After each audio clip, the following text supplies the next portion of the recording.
नमस्कार दोस्तों, स्वागत है आपका मेरे चैनल राना एग्री टॉक्स में। जी हाँ, आज हम बात करेंगे क्यूकम्बर यानी खीरा। देखिए, आपको यूट्यूब के ऊपर हज़ारों ऐसी वीडियोस मिल जाएंगी कि जो आपको बताएंगे आप लाखों कमा सकते हैं, करोड़पति बन सकते हैं साल भर में।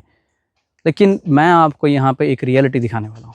जी हाँ, मैं एक सीरीज़ स्टार्ट करने वाला हूँ जिसमें मैं क्यूकम्बरी क्रॉप्स को बिल्कुल प्लांटिंग से लेकर के एंड तक, जब तक वो फिनिश नहीं होती है, उसकी एक पूरी सीरीज़ आपको दिखाऊंगा।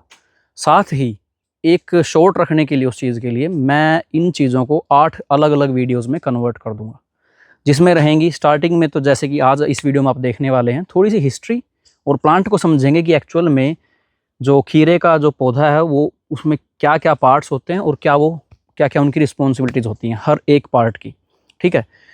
फिर उसके बाद हम एक वीडियोस में डिस्कस करेंगे न्यूट्रिशन कितना होना चाहिए, एक फार्मूला आपको दूंगा मैं उसमें। तीसरी वीडियो रही जिसमें मैं पेस्ट के बारे में बात करूंगा कि इंसेक्ट वगैरह क्या आते हैं, कैसे उनको मैनेज करें, डिजीज़ को कैसे मैनेज किया जाए, और ग्रोइंग पीरियड के टाइम पे अगर आपके प्लांट के अंदर कोई भी डेफिशिएंसी है, कि कोई भी न्यूट्रिशन की कमी हो रही है, उस चीज़ को आप आइडेंटिफाई कैसे करोगे अपने आप, तो वो एक पूरा मैं आप लोगों को समझाऊंगा। फिर पिकिंग कैसे करनी है, कब करनी है, प्रूनिंग कैसे करनी है, कैसे प्लांट को ऊपर लेके जाना है, कौन सा पोर्शन काटना है, कौन सा नहीं काटना है ना।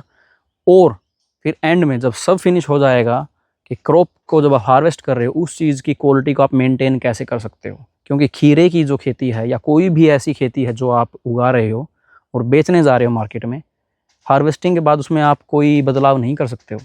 जो भी आपको इम्प्रूवमेंट करनी है अपनी क्वालिटी में या फ्रूट में, वो जब तक प्लांट के ऊपर है तब तक ही कर सकते हो। तो चलिए स्टार्ट करते हैं। देखिए, जो फर्स्ट पोर्शन आता है कि ये प्लांट आया कहाँ से, ये ग्रीन हाउसेज, ये सब जो आजकल चल रहा है, जो इतना मॉडर्न टाइम में हम लोग कर रहे हैं, वो चीज़ स्टार्ट कहाँ से हुई। तो देखिए, जो खीरा है उसकी जो मूल निवास है, जो मतलब माना जाता है, जहाँ से बिलोंग करता है, वो है इंडिया, अपना भारत। जी हाँ, हिमालय के आसपास के इलाके जो हैं, अपने नॉर्थ वेस्ट जो बोल सकते हो आप, उत्तर पश्चिम हिस्सा जो है भारत का, वहाँ से इसका हिस्ट्री है। वहीं से ये सीड जो है दुनिया भर में फैले हैं।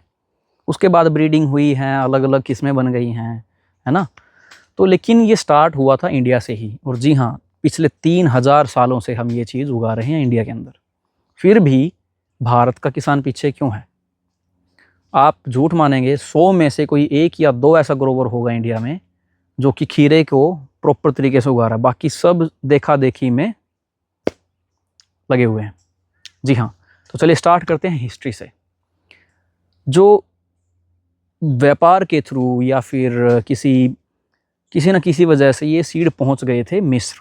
जी हाँ, इजिप्ट जिसको हम बोलते हैं, जहाँ पे पिरामिड हुआ करते थे। वहाँ पे जो राजा था उसने इज़राइल के लोगों को दास बना के रखा हुआ था, और वो उनको पानी की जगह खीरे दिया करता था। क्योंकि जैसा कि हम जानते हैं, खीरों में बहुत सारा पानी होता है, तो वो लोग खीरे खाते थे और धूप में दिन भर काम किया करते थे। क्योंकि पानी का ट्रांसपोर्ट उनसे हो नहीं पाता था, तो खीरे थे वहाँ पे, अच्छा पानी था, खीरे उगाते थे, उन लोगों को खीरे एज ए फीड दिया करते थे वो। जब इज़राइल के लोग आज़ाद हुए वहाँ से, उस शासक से, वो लोग रेगिस्तान के थ्रू इज़राइल जाने के लिए निकले और वहाँ भटक गए। 40 साल तक भटकते रहे और वो पीढ़ी वहीं पे ख़त्म हो गई। उन लोगों को तब वो खीरे याद आए, और ऐसा हिस्ट्री में लिखा हुआ है, ये मैं अपनी तरफ से नहीं बता रहा हूँ। फिर ये जो ग्रीन हाउस है, ये जो पॉली हाउस हम आजकल बोलते हैं या ग्लास हाउस जो बोलते हैं, वो स्टार्ट कहाँ से हुए?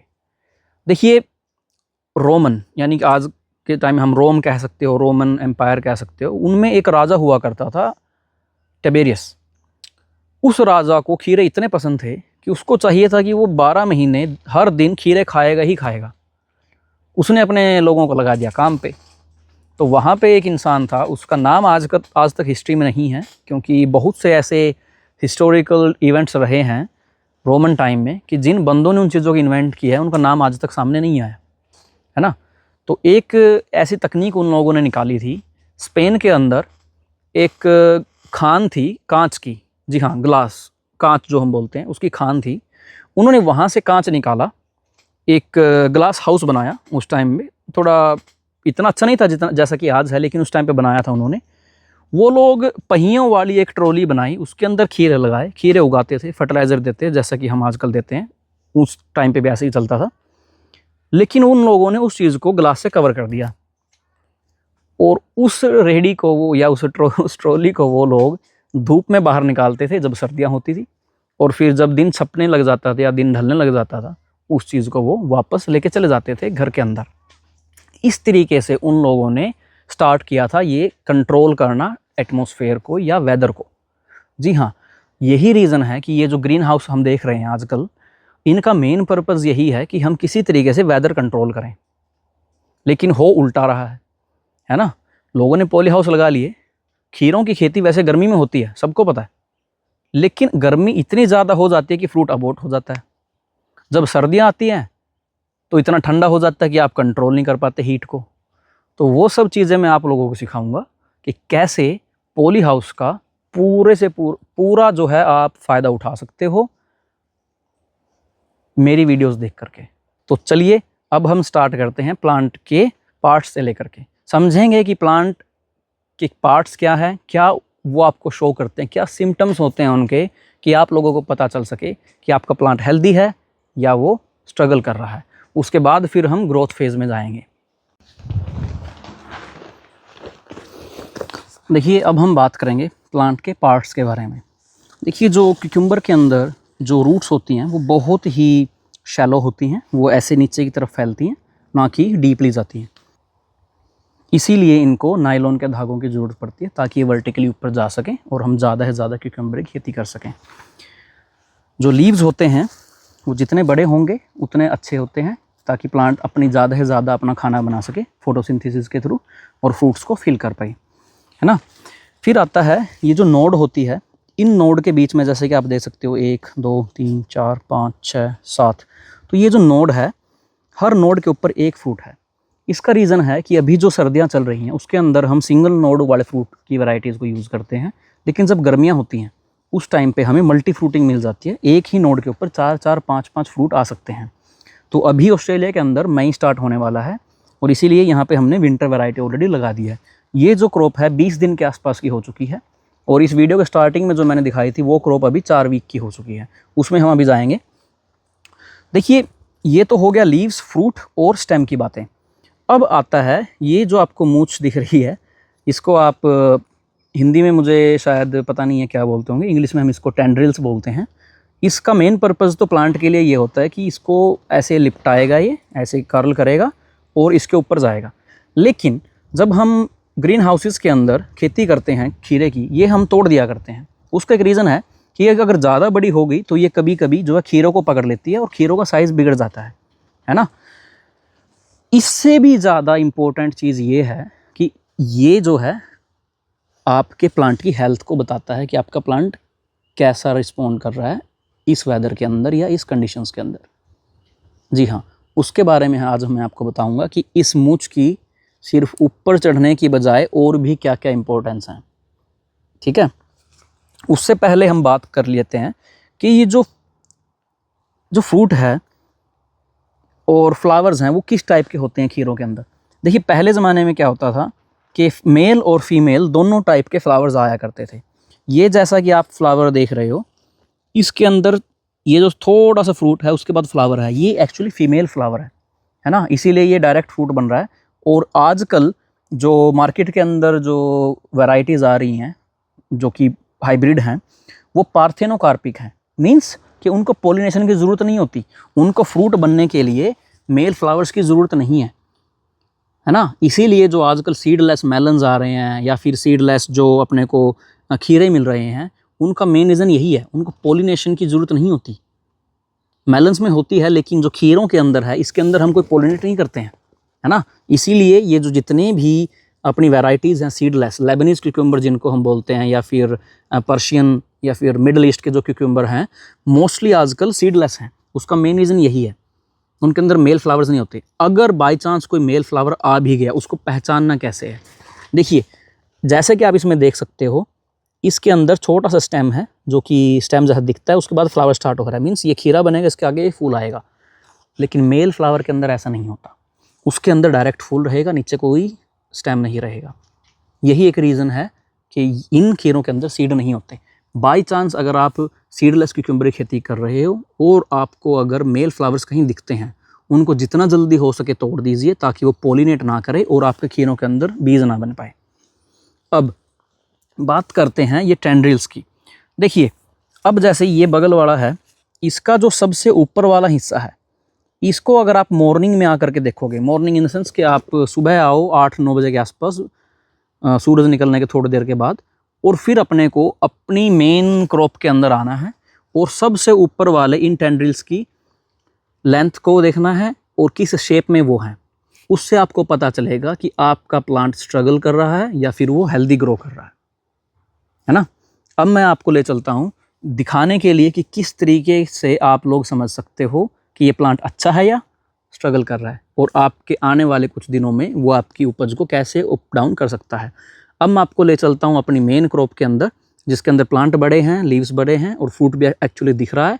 उसके ऊपर मैं आपको दिखाऊंगा कि टेंड्रिल्स की जो है इम्पोर्टेंस क्या है।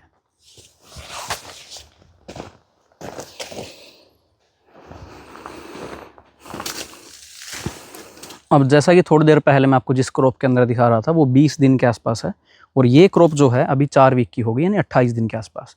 अब आप कहोगे कि भाई इसकी हाइट तो उनके मुकाबले मोर देन डबल है, क्या 2 वीक में इतना बढ़ जाता है? जी हाँ, क्यूकम्बर जो है अगर टेम्परेचर 24 से 28 डिग्री के बीच में रहे दिन में और रात को रहे 17-18 के आसपास, तो वो अब बड़े अच्छे से ग्रो करता है, और यही सबसे अच्छी ग्रोइंग कंडीशन है क्यूकम्बर के लिए। जी हाँ, अब जैसा कि मैं वहाँ पे आपको फीमेल फ्लावर्स दिखा रहा था, वो कुछ ऐसे दिखेंगे। ये आपका फ्रूट बन जाएगा और ये स्टार जैसा एक फ्लावर है आगे, ऐसे ही बहुत आगे आ भी रहे हैं। अब मेन रीज़न आपको इस मेन क्रॉप, बड़ी क्रॉप में लेके आने का ये है कि टेंड्रिल्स, जी हाँ, जैसा कि आप ये देख रहे हो, ये यहाँ से आया और थोड़ा सा हल्का ऊपर मुड़ा हुआ है। इसका मतलब है कि प्लांट आपका परफेक्टली ग्रो कर रहा है, उसके अंदर कोई इशू नहीं है। ऊपर से लेकर के नीचे तक प्लांट की हेल्थ बिल्कुल परफेक्ट है। लेकिन इसको टाइम को चेक करने का एक समय है। अपने फार्म में आपको सुबह आना है, जैसे कि 8 या 9 बजे के आसपास, सूर्योदय के थोड़ी देर के बाद आप भी आ सकते हो। तो ये जो सबसे ऊपर की जो टेंड्रिल है, इसकी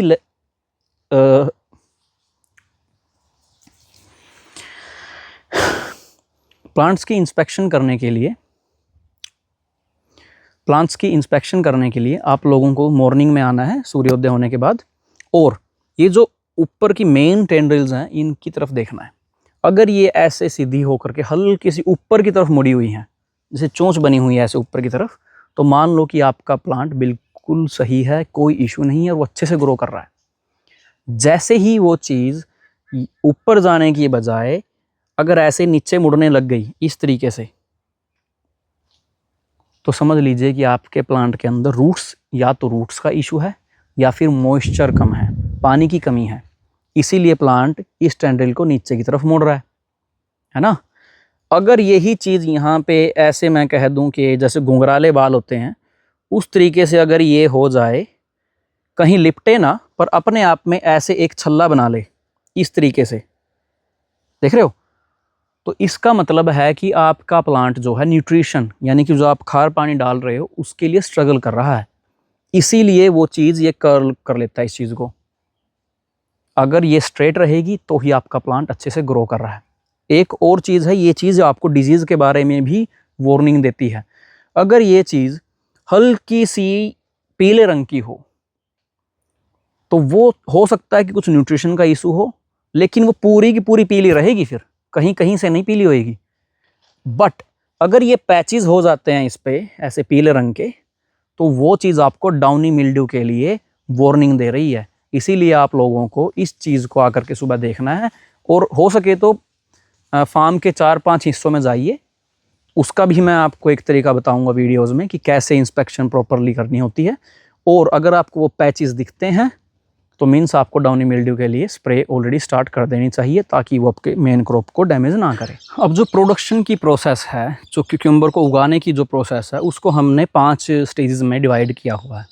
पहली स्टेज में आता है सेटअप। वहाँ पे आप लोगों को ग्रीन हाउस किस तरीके का लेना है, कैसा स्टाइल रखना है, उसका कितनी चौड़ाई होनी चाहिए, कितनी लंबाई होनी चाहिए, है ना, वो सब चीज़ें आती हैं। उसके ऊपर मैं एक पूरी अलग से वीडियो बनाऊँगा, पर ये सिर्फ एक सेटअप का प्रोसेस है। फिर आता है कि जो आपके फार्म में जो चलने फिरने का रास्ता है वो आप एडवांस में तय कर लेते हो कि यहीं से आना और यहीं से जाना है, ताकि आप ज़्यादा से ज़्यादा क्लीन रखें अपने फार्म को, और आपके प्लांट्स जो हैं वो मूवमेंट के ज़रिए या चलने फिरने की वजह से डैमेज ना हो, और अगर कोई बीमारी है वो एक जगह से दूसरी जगह ना फैले। इसीलिए हम लोगों को आने जाने का रास्ता भी अलग से अपना बना के रखना है स्टार्टिंग में। फिर आता है कि सैनिटाइजेशन, कि जहाँ से हम एंट्री कर रहे हैं या जहाँ से हम बाहर जा रहे हैं, एक पॉली हाउस से दूसरे पॉली हाउस में बीमारियाँ ना फैलें, उसी लिए हम लोग जो है सैनिटाइजिंग का एक प्रोसेस हम मान के चल सकते हैं कि एंट्री पॉइंट पे हम कुछ ऐसा रखें जिससे कि अपने शूज़ क्लीन हों, कपड़े अपने साफ़ हो जाएं, है ना, ग्लव्स पहने हाथों में, ताकि आप एक प्लांट को टच करने के बाद दूसरे को टच ना करें, वो जो डिजीज़ वहाँ पे है वो दूसरी जगह ना जाए। कोई कोई पेस्ट है, वाइट फ्लाई है, एफिड है, वो चीज़ एक जगह से हो करके दूसरी जगह ना जाए, है ना। इसीलिए सैनिटाइजेशन का बहुत ज़्यादा इंपॉर्टेंस है क्यूकम्बर की या फिर और भी अदर प्रोडक्शंस में। फिर बात आती है कि प्रोपेगेशन, उसके अंदर हमारा आता है कि वैरायटी सिलेक्शन, टाइमिंग क्या होनी चाहिए, है ना, कि सीड लगाना है या फिर प्लांट लेके आने हैं। तो उस चीज़ के बारे में मैं थोड़ा सा एक्सप्लेन करना चाहूँगा आप लोगों को। देखिए, सबसे पहले तो होती है वैरायटी, कि आप समर की वैरायटी लगा रहे हो या विंटर की। गर्मियों की वैराइटीज़ में क्या होता है कि ये जैसे नोड है, इसमें 5-5 से 6-6 फ्रूट आ जाते हैं, वो बंचेज हो जाते हैं, क्योंकि लाइट की जो इंटेंसिटी है वो इतनी ज़्यादा होती है कि प्लांट उस चीज़ को हैंडल कर सकता है। लेकिन जब सर्दियाँ आती हैं, धूप कम हो जाती है, इसीलिए वो ज़्यादा लोड नहीं ले पाता। इसीलिए हम लोगों को सिंगल नोड के फ्रूट ज़्यादातर सर्दियों में देखने को मिलते हैं। प्रोडक्शन भी थोड़ी हाई रहती है गर्मियों में, इसीलिए प्राइस कम रहता है। और यही मेन रीज़न है कि आप लोगों को अपनी टाइमिंग अच्छे से क्रैक करनी पड़ेगी अपनी मार्केट के हिसाब से। फिर आता है कि आपको सीड लगाने हैं या फिर प्लांट करना है, अपनों को ट्रांसप्लांटिंग करनी है। हर चीज़ का एक बेनिफिट और लॉस है।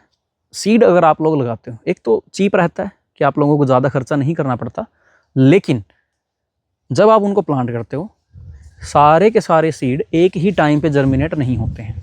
उससे क्या होता है, आपका प्लांट छोटा बड़ा हो जाता है। लेकिन जैसे कि आप इस प्लांट में देख सकते हो, सारे एक ही हाइट के हैं, क्योंकि हम लोगों ने ट्रांसप्लांटिंग की हुई है ना। हम सीड बाहर दिए नर्सरी को, उन्होंने प्लांट भेजे हमें, हमने प्लांट किए, और इनकी जो लेंथ है वो एक साइज़ की है। इसका क्या बेनिफिट होता है कि जो भी हमारी फर्स्ट क्यूकम्बर आएगा, ये जो फर्स्ट भी प्रोडक्शन होएगी हमारी, पहली हार्वेस्टिंग हमारी अच्छे नंबर से स्टार्ट हो जाती है, क्योंकि सारे प्लांट्स ने एक ही टाइम पे फ्रूट देना स्टार्ट किया है। फिर आता है कि वैरायटी कौन सी लगा रहे हो आप, उसके अंदर डिजीज़ रेजिस्टेंस है कि नहीं है ना। आप कमेंट सेक्शन में लिखिए, आपको अगर जानना हो कि आपके वहाँ से कोई वैरायटी जो आपको नहीं पता हो, शायद मैं बता सकूं। अगर आप लोग भी कोई चीज़ उगा रहे हो तो उसको भी कमेंट सेक्शन में शेयर कीजिए कि आप गर्मी में कौन सी उगा रहे हैं और सर्दी में कौन सी उगा रहे हैं। जी हाँ, अब बात आती है कि जब आप सीड को प्लांट करते हो, उसके अंदर आपने को जो है फंजीसाइड कौन सा डालना है, वो सब डिजीज़ वाले सेक्शन में मैं आप लोगों को बताऊंगा। अब जो लोग सीडलिंग बनाने की ट्राई कर रहे हैं, सीड अपन जो है ट्रेज लेके आइए, कोकोपीट उसके अंदर डालिए, मिक्सचर डालिए उसका, उनको जर्मिनेशन के लिए 21 से 29 डिग्री के बीच में एक टेम्परेचर की रिक्वायरमेंट होती है क्यूकम्बर के सीड को, है ना। लेकिन जो सबसे बेस्ट है ना, वो 27 से 28 डिग्री का जो टेम्परेचर है वो सबसे बेस्ट है जर्मिनेशन के लिए। अगर वो टेम्परेचर प्लांट को 2 दिन के लिए मिल गया तो आपके सारे के सारे सीड एक ही साथ जर्मिनेट हो सकते हैं। उसके बाद आपने वो क्या करना है कि 3 से 4 डिग्री का जो है टेम्परेचर ड्रॉप कर देना है, उसको थोड़ा सा ग्रो करने देना है, न्यूट्रिशन देना थोड़ा सा, ताकि प्लांट आपका अच्छे से ग्रो करे। 2 वीक के बाद वो जो सीडलिंग है आपकी प्लांट करने लायक हो जाएंगी। जो भी बंदे अपनी वैराइटीज़ को या फिर टाइमिंग्स को क्रैक कर रहे हैं, उनको कैलकुलेशन करनी है कि अगर उनको दिसंबर में फ्रूट चाहिए है तो उनको एटलीस्ट नवंबर के स्टार्टिंग में प्लांट लगाना पड़ेगा। उससे पहले आपको सीडलिंग रेडी करनी पड़ेगी। तो अक्टूबर के स्टार्टिंग में आप लोगों को सारी चीज़ें स्टार्ट कर देनी चाहिए, ताकि आप लोग फिर नवंबर में जा कर के अच्छे से प्लांटिंग कर सकें। तो एक्चुअली में जब आप फ्रूट पिक कर रहे हो, अगर आपका टारगेट है कि फ्रूट लेना है, उससे आपको 7 से 8 वीक पहले ये चीज़ें स्टार्ट कर देनी चाहिए। फील्ड प्रिपेयर करना, नर्सरी वालों को फ़ोन करके बोल देना कि मेरे को इतने बीज चाहिए, इतने प्लांट चाहिए हैं, है ना, ताकि वो आपको उस डेट तक वो सीड ला के दे सकें। फिर लोग क्या करते हैं, जो स्मार्ट ग्रोवर्स हैं वो लोग प्लांटिंग को थोड़ी एडवांस मंगवाते हैं, सीडलिंग्स को ही। प्लांट थोड़े बड़े होते हैं ताकि प्लांट जब आपके फील्ड में लगेगा वो जल्दी प्रोडक्शन देना स्टार्ट कर देगा। उसमें क्या होगा, एक तो आपका टाइम बच गया, थोड़ा सा एक्सपेंसिव रहता है, लेकिन आप मार्केट का प्राइस वहाँ पे क्रैक कर सकते हो।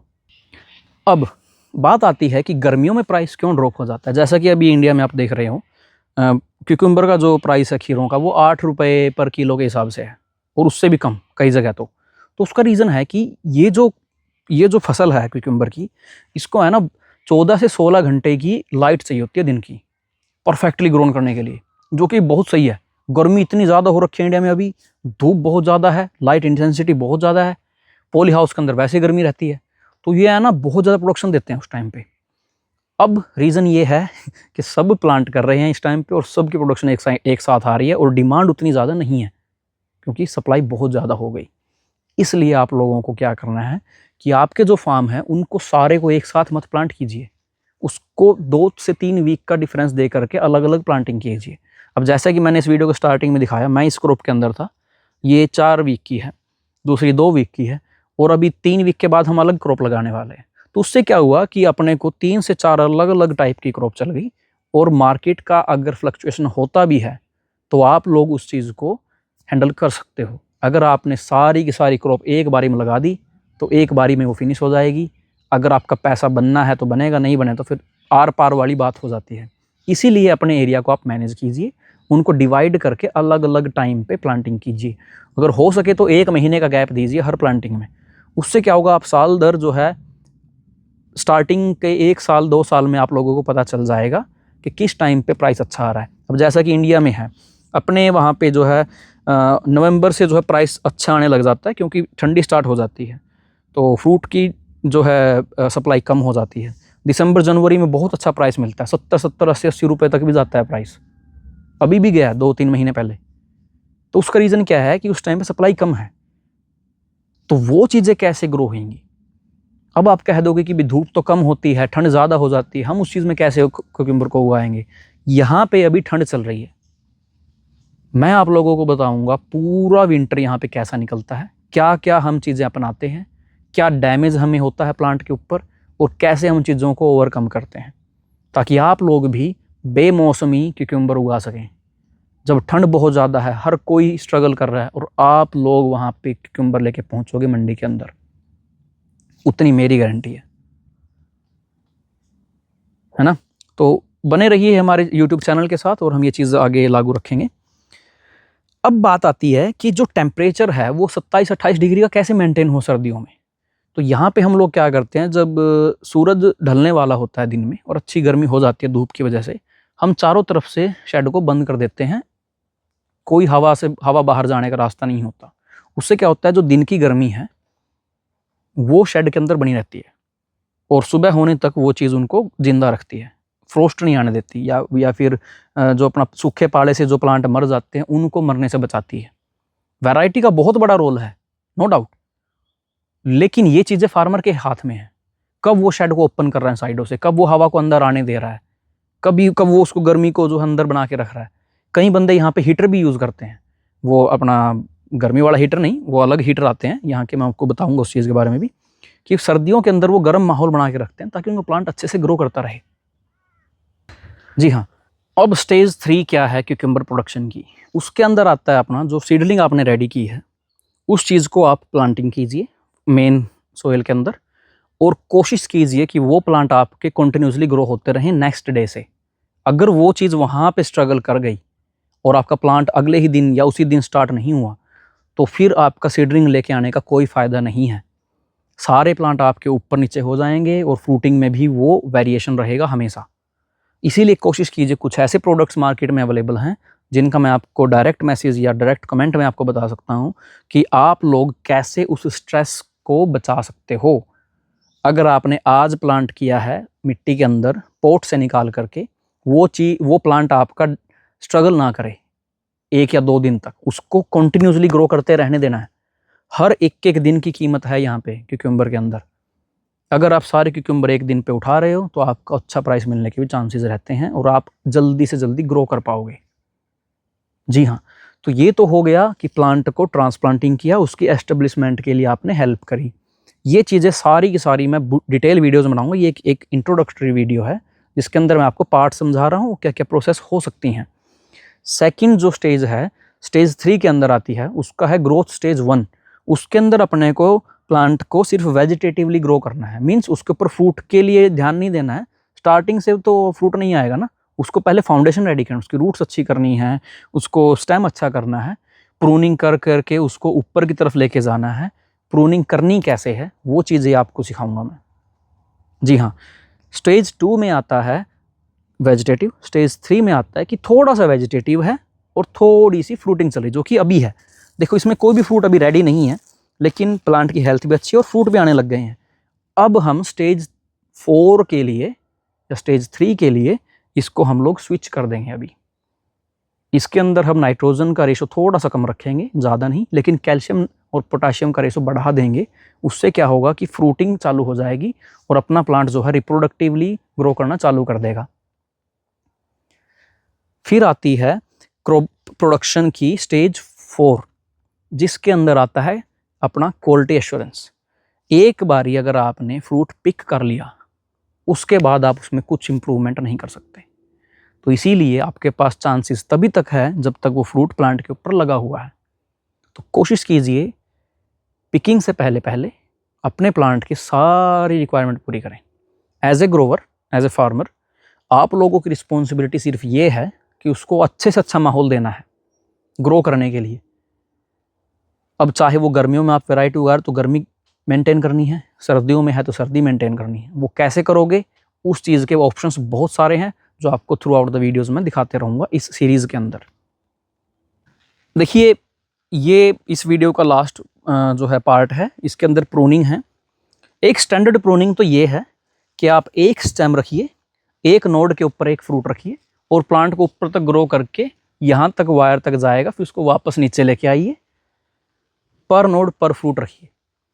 फिर जो है इस चीज़ को हम बोलते हैं अम्ब्रेला प्रूनिंग सिस्टम। ये एक स्टैंडर्ड प्रूनिंग सिस्टम है। इसी फार्म के अंदर मैंने फार्मर से बात कर ली है, जो नई क्रॉप आएगी 2 से 3 वीक के बाद, उसके ऊपर एक डेली अपडेट चलेगा, वीकली अपडेट मैं आप लोगों को दूंगा। मैं उसके अंदर अलग अलग प्रूनिंग सिस्टम्स को जो है ट्रेन करूँगा और हम कंपेयर करेंगे जो स्टैंडर्ड प्रूनिंग सिस्टम है वो बाकी प्रूनिंग से डिफरेंट कैसे है। इसीलिए आप लोगों को मैं रिक्वेस्ट करता हूँ मेरे चैनल को फॉलो कीजिए और आप भी जान सकते हैं कि जब आप लोग विंटर की क्रॉप लेने वाले हों उस टाइम पे आपको किस तरीके की प्रूनिंग ज़्यादा बेनिफिशियल हो सकती है। इस 5 में आता है क्लीन आउट, कि जब आपकी क्रॉप फिनिश हो गई उसका भी एक प्रोसेस आपको दिखाऊंगा कि जब क्रॉप फिनिश हो गई है उस चीज़ को क्लीन कैसे करना है, कैसे अपने फार्म को मेंटेन रखना है। जो पुरानी बीमारियां आई हैं या पुराना कोई इंसेक्ट आया है वो अगली क्रॉप में जंप ना करे, उस चीज़ से आपको बचना कैसे है, वो चीज़ें आपको मेरी वीडियोज़ में देखने को मिलेंगी आने वाली सीरीज़ में। तो इसी के साथ मैं ये वीडियो ख़त्म करना चाहूँगा और धन्यवाद आपका। बने रहिए हमारे चैनल राना एग्री टॉक के साथ और हमें फॉलो कीजिए हमारे यूट्यूब चैनल पे, इंस्टाग्राम पे, और शेयर कीजिए इस वीडियो को जिनका आपको लगता है कि कुछ फ़ायदा हो सकता है मेरी वीडियोज़ से। धन्यवाद।